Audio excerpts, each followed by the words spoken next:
Mtu anaweza kapewa huduma na Mungu kubwa sana ndani yake, lakini haina watu, hauna mtu anafanya nini? Anamjua, anamuelewa. Umeona?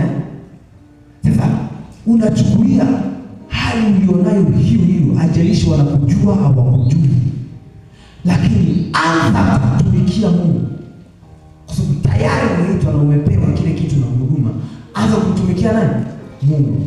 Kwa hivyo ambaye bado hawajakujua, bado hawajakuamini, bado wanafanya nini? Hao wakujua watakukuta tu, hata kama uko masokoni, uko wapi. Sio kama Mungu haezi, ila anataka aone kitu una uthamani nacho, kitu ambayo yeye anakupatia. Ni kwa hiyo na ule moyo wa kutaka kufanya nini?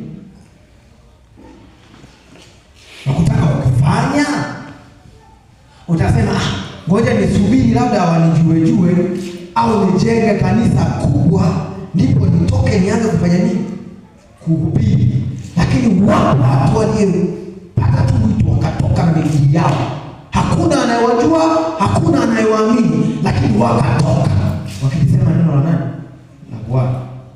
Jinsi unavyojibidisha kutokuamini kwao, lakini wewe unalisema neno la Mungu, unahubiri hivyo hivyo. Mungu anapoendelea kuona kweli huyu mtu ana moyo, kweli huyu mtu anajibidisha, kweli huyu mtu ana ule moyo na amekipenda hichi kitu alichokuwa nacho ndani yake, ndipo Mungu ataachilia nini? Watu watakufuata hata kama hujawafuata wewe. Watakutafuta hata kama huwatafuti wewe. Watafuti nani? Wewe. Mimi niliposikia tu ule wito, Mungu ashuka kuzungumza nami kwa ajili ya huduma na kuniita kutoka na kujielewa kama mimi ni nani, nini natakiwa kuacha, nini natakiwa kufanya. Nilitoka. Sio kitu sio rahisi kumwambia baba yangu, mama yangu, ninatoka naondoka, ninapoelekea si kwa ndugu wala sio kwa nani. Tutakuwa tunasalimiana kwenye simu, lakini mimi na nyinyi hapana. Ninaondoka kwa sasa ninamsikiliza aliye wa juu. Ameniambia niende mahali fulani. Hasa kwa akili za kikawaida utasema utaweza, yaani mwingine unakuta baba hajaokoka. Kasema yaani kuna baba mwingine zaidi ya nini na nani? Na mimi.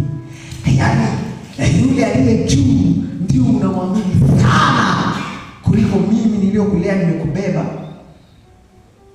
mikononi. Lazima kuna maamuzi magumu pale. Hakusema kwamba aliyeniita anajua naelekea wapi. Aliyeniita anajua ninaenda wapi. Aliyeniita anajua nakula wapi. Aliyeniita atajua nitafaje. Aliyeniita atajuaje lakini kilichopo moyoni mwangu. Mimi natoka. Ninakoenda sio kwa shangazi yangu. Ninakoenda sio kwa mchumba wangu. Ninakoenda sio kwa ndugu yangu, lakini Bwana unajua. Amen. Bwana unafanya nini? Unajua. Nilianza kuhubiri mtu kwa mtu. Hapa Singida wakati nafanya biashara. Kipindi na shangapi na kabla sijaenda Dar es Salaam. Nilikuwa nauza ubuyu masokoni humu na toroli, ninasukuma mule mjini. Nakutana na baba yangu hapa. Nikipata kaela na kodi ka redio kama kijicho, naweka toroli pembeni, naweka hapo sokoni. Bwana anaokoa, Yesu anaponya kwa hali ya maharibifu. Hiyo ipo kwa shetani. Injili ya Yohana 10:10 inasema mwili haji ila ibe mchinja na kuharibu, lakini hapo Yesu alisema mimi nalikuja ili wewe na uzima kisha uwe tele. Kwa hali ya magonjwa hiyo ni kwa ajili ya yule mharibifu. Amen. Kwa hali ya mateso ni ya yule mharibifu.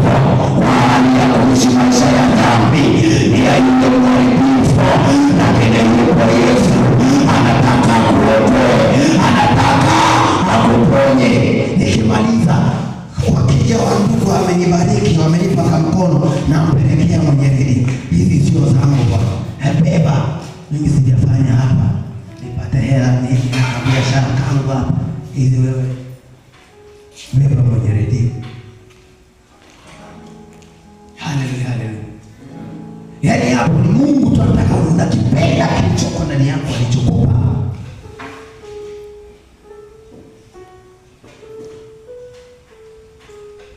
Haleluya, haleluya, haleluya, haleluya.